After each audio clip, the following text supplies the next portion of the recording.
I'll be honest. When I first thought about visiting the provinces of the Philippines, I assumed I knew exactly what I'd find.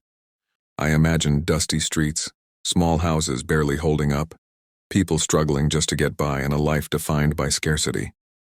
I thought I'd see poverty in every corner, quiet towns with little to offer and communities surviving on scraps while the world forgot them. I came ready to capture hardship, ready to feel pity, ready to document life on the margins. But the moment I stepped out of the first provincial town, everything I believed was completely shattered. Because the reality I discovered was nothing like the stories I'd been told.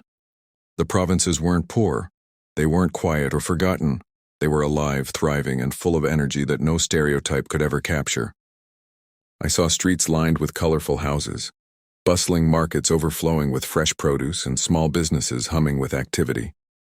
I saw kids running around laughing, farmers working the land with pride, and young entrepreneurs building businesses that reached beyond their towns. Everywhere I looked, there was growth, innovation, and a vibrancy that left me speechless. I realized in that moment, the provinces of the Philippines are not defined by lack, but by resilience, by creativity, and by a spirit so strong it refuses to be measured by dollars or headlines. When I first planned this journey, I had these images in my mind: slow towns, nothing to see, no opportunities, no modern life.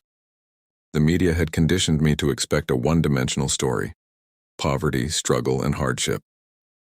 I thought I'd see empty streets, crumbling houses, and faces weighed down by life's challenges.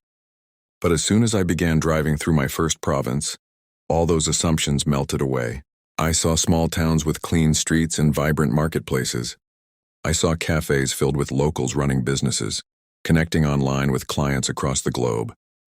I saw schools full of eager students, technology integrated into daily life, and people proud of the work they were building, not just for themselves, but for their communities. I didn't see despair, I saw determination. I didn't see struggle, I saw opportunity. And I didn't see poverty as the defining feature. I saw the heartbeat of a nation thriving in ways I never expected. The more I explored, the more I realized just how wrong my expectations had been. In towns that I assumed would be quiet or underdeveloped, I found modern infrastructure, roads well maintained, bustling local businesses, and resorts that could rival major tourist destinations. I saw eco-friendly initiatives taking shape in remote villages, young innovators coding apps from small homes, and local markets where entrepreneurship wasn't just surviving, it was flourishing. I met people whose energy was contagious, families who were proud of their heritage while embracing modern opportunities, and communities that blended tradition and innovation seamlessly. I couldn't believe that these stories were so rarely told, that the world still thinks of provincial life as poor or backward when, in reality, it's vibrant, progressive, and alive. And here's the part that shocked me the most. Despite all the development, the provinces haven't lost their soul. Festivals still light up streets with color and music.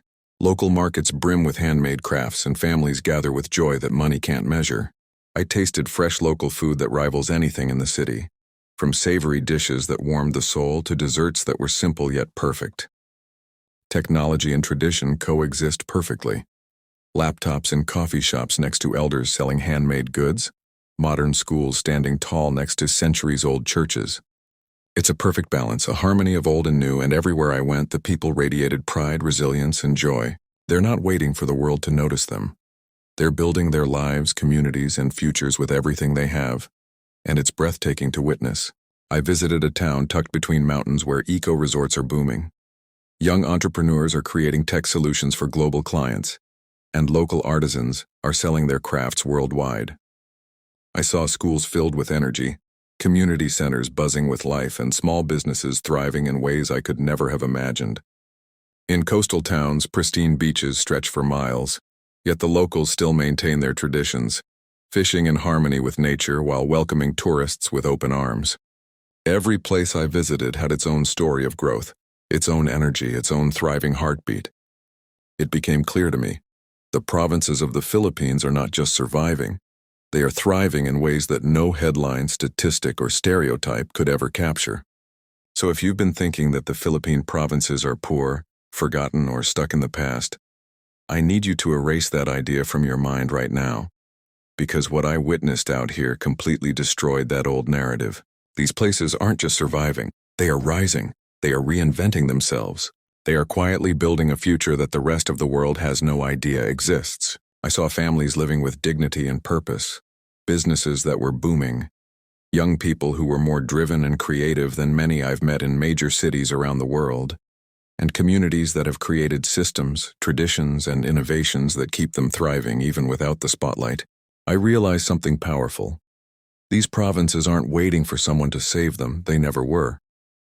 They're building, growing, rebuilding, pushing forward with this incredible energy that I felt in every street, every face, every conversation, and it opened my eyes in a way I didn't expect.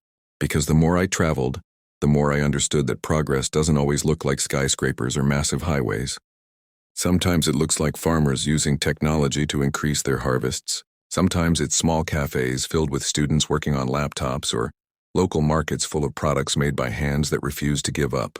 Sometimes progress looks like festivals celebrating heritage, like families teaching their children traditions while preparing them for a future full of possibility. It looks like laughter echoing through neighborhoods that the world calls poor, when in reality the richness of life there is something money can't even measure. And standing in the middle of it all, I felt something shift inside me. This overwhelming respect for the people of these provinces who continue to rise, create, work, support one another, and build futures that are brighter than anyone gives them credit for. And now I want you to be part of this journey, because the story of the Philippines doesn't belong to news outlets or stereotypes. It belongs to the people who live here, and to those willing to see the truth behind the labels. So I want to hear from you. Tell me in the comments which province shocked you the most. Which one do you want me to explore next? What reality have you seen that the world needs to know about? Your comment might inspire the next video, the next story, the next eye-opening moment that changes the way people see this country forever. If this opened your eyes, hit that like button right now. It helps these stories reach more people who still believe those outdated stereotypes.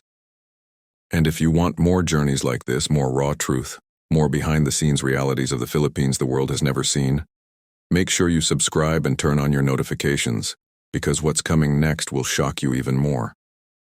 And please share this video with your friends, your family, your entire community, because the world deserves to see the real Philippines, the one that's growing, thriving, and rising with unstoppable spirit. Trust me, what's happening in these provinces is something no one should miss. So comment, like, subscribe, and share right now, and let's rewrite the narrative of the Philippines, one powerful story at a time.